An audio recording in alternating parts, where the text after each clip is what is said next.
বগুড়ার শিবগঞ্জ উপজেলার ময়দানহাট্টা ইউনিয়নের নিয়ামতপুর গ্রামে স্বেচ্ছাশ্রমের রাস্তা সংস্কার করেছে স্থানীয় ইউনিয়ন বিএনপি। শনিবার দিনব্যাপী এ কাজ পরিচালিত হয় উপজেলা বিএনপির সভাপতি এবং সাবেক উপজেলা চেয়ারম্যান মীর শাহে আলমের নির্দেশনায়। মাহমুদুল হাসান তৌহিদের প্রতিবেদনে বিস্তারিত।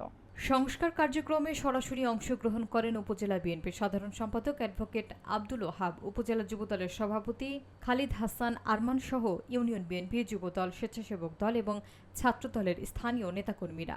দীর্ঘদিন সংস্কার না হওয়ায় গ্রামের প্রধান এই রাস্তায় চলাচলে দুর্ভোগে পড়েছিলেন স্থানীয়রা। তাই নিজ উদ্যোগে রাস্তা সংস্কার করে সাধারণ মানুষের চলাচল সহজ করতেই এই কর্মসূচি গ্রহণ করা হয়েছে বলে জানান নেতারা।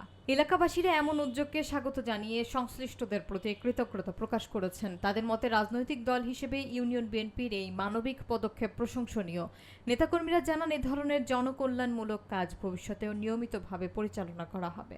আপনারা জানেন, আমাদের দলের প্রতিষ্ঠাতা চেয়ারম্যান শহীদ রাষ্ট্রপতি জিয়াউর রহমান দল গঠন করার পর 19 দফা কর্মসূচি করেছিল এবং তার যে আদর্শ এবং তার যে কর্মকাণ্ড, নিজে হাতে কৃষকদের সাথে ধান চাষের জন্য ধান জমিতে ধান রোপণ করেছেন, পানি সেচ করেছেন, খাল খনন করেছেন।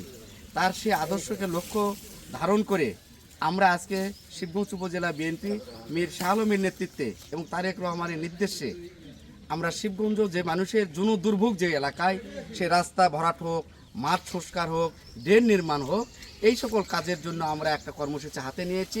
এর আগেও আপনারা দেখেছেন যে চালুঞ্জাকালীতলা হাই স্কুল মাঠ একটা পরিত্যক্ত অবস্থায় ছিল, সেখানে নিজেদের উদ্যোগে বালু দিয়ে ভরাট করেছি আমরা নিজে হাতে।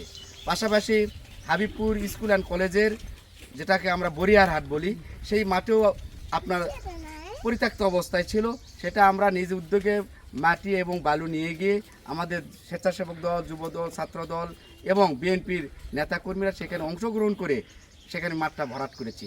তারই পাশাপাশি আজকে ময়দানহাটা ইউনিয়নে নিয়ামতপুরের একটা রাস্তা যখন ইউনিয়ন বিএনপির তরফ থেকে আমরা জানতে পারলাম যে নিয়ামতপুরে একটা রাস্তা গর্ত হওয়ার কারণে এই পাশের লোকজন ধানের ভ্যান নিয়ে কিংবা যে কোনো জিনিস নিয়ে পার হতে পারে না, তখন আমরা ইউনিয়ন বিএনপিকে তত্ত্বাবধানে আমরা আজকে এই গর্তটা খাল পূরণ করতে এসেছি। আমরা এইভাবে শিবগঞ্জ উপজেলার 12টি ইউনিয়ন সহ একটা পৌরসভার যেখানে দুর্ভোগ আছে, জনগণের কষ্ট লাঘব হচ্ছে, সেই জায়গায় গিয়ে আমরা এই যুবদল, ছাত্রদল এবং স্বেচ্ছাসেবক দল মিলে বিএনপির নেতৃত্বে আমরা এই সকল কার্যক্রম পরিচালনা করব মীর শাহ আলমের নেতৃত্বে। আমরা পাশাপাশি আমরা সামাজিক যে সকল কাজ আছে সেই কাজগুলো আমরা বাস্তবায়ন করব। বিএনপি শুধু রাজনৈতিক কর্মকাণ্ড, মিছিল মিটিং নিয়ে ব্যস্ত না, মানুষের কষ্ট লাঘব করতে যে সকল কর্মসূচি হাতে নেওয়া দরকার সেই সকল কর্মসূচি নিয়ে আগামী দিনে আমরা পথ চলব। ইতিমধ্যে জানেন আমাদের এই ইউনিয়নের সাবেক চেয়ারম্যান মাহবুর রহমান মানিক, তার ভাগনা সবুজ, আমার যুবদল নেতা, তারা এই রাস্তাটা সংস্কারের জন্য, রাস্তাটা পাকাকরণের জন্য অলরেডি প্রস্তাবনা পাঠিয়ে দিয়েছেন। আল্লাহর রহমত সেটা অনুমোদন হয়ে আসলে এই রাস্তাটা পাকাকরণ হয়ে যাবে। সবাইকে ধন্যবাদ।